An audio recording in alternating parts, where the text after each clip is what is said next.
another way of salutation. All right. When I was on my way to work today, I saw a tricycle and I wanted to go in, but he said he wasn't actually going my direction. The next thing I heard, I was thinking maybe there was ambulance somewhere. That is a tricycle I'm talking about. KK, rightly called KK. So you see the way people use siren these days, whether the officials are in there or not, they just you can't possibly tell who is who. Right. And this has happened. This is not the first time we are hearing about this law enforcement. They want to enforce this. They want to checkmate it. Yes. So what is the guarantee that is going to stand this time? Well, first of all, I'm happy that this story has nothing to do with women. And it has to do with, everyone in the public, as expected. Now, I know that the use of siren, from what I understand, my experience in the outside world, the abroad, and then Nigeria, sirens are used when there's an emergency. You use it for the ambulance, to transport someone who is ill or sick or who needs like immediate medical attention from one point to the other. Or, the police is going to make an arrest, or they see a criminal, or they're trying to prompt you to stop your vehicle so that they can ask you a couple of questions. But in my country, Nigeria, we use siren when you're carrying a big man, you're carrying a government official, a military personnel, or you want to beat traffic. Or better say you want to greet. Yes, No, I don't know about that greeting. But I do know that you use it, if you're a big man, it doesn't matter whether you belong to the government or private sector, but you're high up there, you use a siren. You are in the military, police, any, force at all, you use the siren. You have a vehicle, and then you just happen to have those lights. You can install it and then go with it. And this has created so much panic, in the society. We don't even know what to do with sirens anymore. Ordinarily, you hear the siren, you move out of the way. But these days, you hear the siren, you keep driving. In fact, if possible, you try to run ahead so that the siren doesn't cut you off and then blocks you from getting to where you're going to. And therefore, this defeats the main essence of using a siren. A siren is a warning line that comes from a vehicle telling you to get off the road because there's an emergency ahead. But in this country, it's been abused. And you're right, this is not the first time that we're having these laws, come up to the assembly members and asking them to do something about the abuse of siren. Will it hold this time?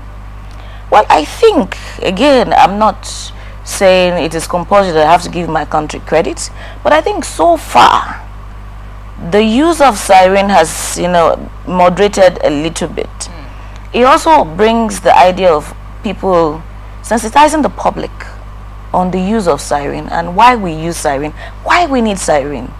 A lot of people don't know the essence of having siren. So which is the so you see that a cyclist can go to the auto car market. I saw one today. And buy a horn.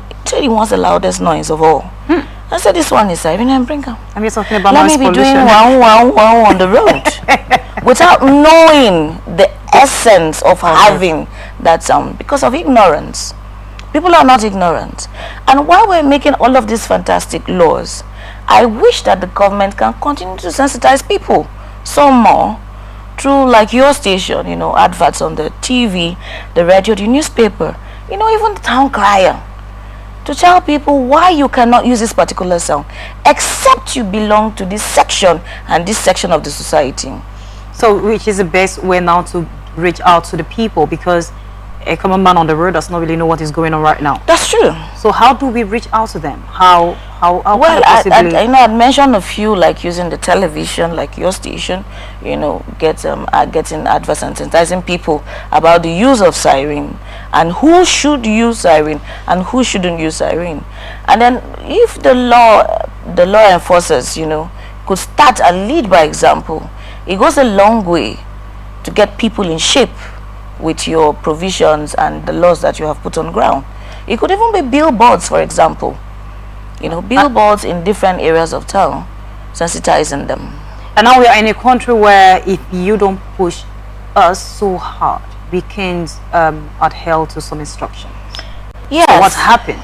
Because in our country, you will hear them say it is the leaders, because Nigerian have spoiled. You see someone do something, and you'll be like, you're not supposed to do this. Yeah. The person will be like, have you spoken to the government? Exactly. Have you spoken to our leaders? Yes. And even if they are not doing this, because of what they have heard before or what that has happened before, they want to act on that. So how do you get them to abide by this? Is it by just them stopping, showing by example? Do we really actually follow examples here in Nigeria? Well, you know that ordinarily when you are a first-time offender by any traffic law, you should be let go by a warning. But this is not what happened here. So we think, or the general man on the street wants to believe that every law enforcement officer abuses the law over them. So when you tell them do not do this, they kind of think that you do not like poor people, and therefore they are victims. So somehow we need to remove their mentality for being the victims to, you know what, it's just the law and you have to obey the law. Okay?